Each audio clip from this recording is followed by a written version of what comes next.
बाद सितंबर के सैलाब की एक तरफ पहाड़ों पर बादल फटने के साथ साथ सैलाब का संकट है, तो वहीं दूसरी तरफ मैदान के कुछ इलाकों में भी बारिश जमकर कहर बरपा रही है। गुजरात हो, दक्षिण भारत हो, आंध्र प्रदेश, कर्नाटक, बरसात के साथ साथ बाढ़ के हालात यहां पर बने हुए हैं।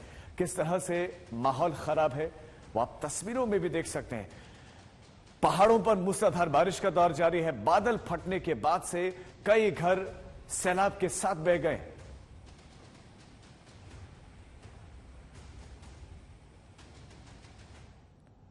धारचूला में एक दिन पहले बादल फटने की वजह से आई बाढ़ का कहर जारी है और कई इलाकों में पत्थर और मलबे के ढेर हैं। सड़कों पर मलबे के अंदर गाड़ियां दबी पड़ी हैं। नदी के किनारे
के लिए दूर दूर से पर्यटक आते हैं। पिथौरागढ़ से 90 किलोमीटर दूर बसा ये इलाका महज कुछ घंटे में गरजते बादलों और उफनती नदी के वेग से कांप उठा। मलबे में धंसी गाड़ियां, गलियों में भरा कीचड़, घरों के आसपास भरे पत्थर।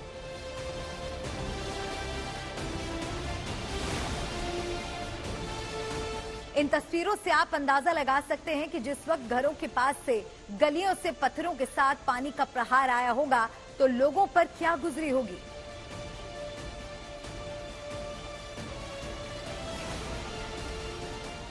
पूरे इलाके में 50 से ज्यादा घर तबाह हो गए।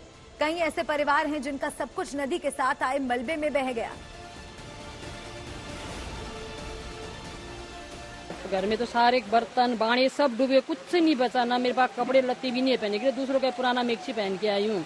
मैं बहुत ज्यादा परेशान। मैं तो एक तो विधवा महिला हूँ, मेरे पास तो कुछ है भी नहीं। मैं परेशान हूँ कि रात को बच्चे। तबाही के सैलाब के बाद धारचूला के मल्ली बाजार में मलबा ही मलबा नजर आ रहा था।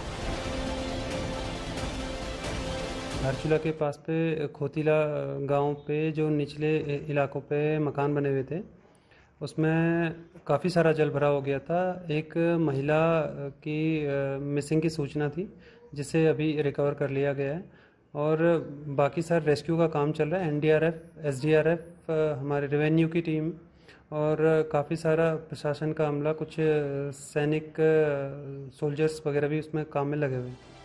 अधिकारियों के मुताबिक शुक्रवार आधी रात को भारत नेपाल सीमा पर बादल फटे थे। आम लोगों के लिए चेतावनी जारी कर दी गई थी, इसलिए नदी किनारे बने मकानों से लोग बाहर निकल गए थे।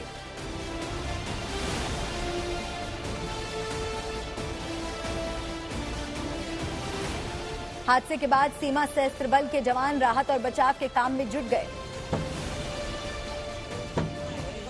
कई घरों में पानी भर गया था, जहां एसएसबी के जवानों ने मिलकर लोगों को सुरक्षित निकाला।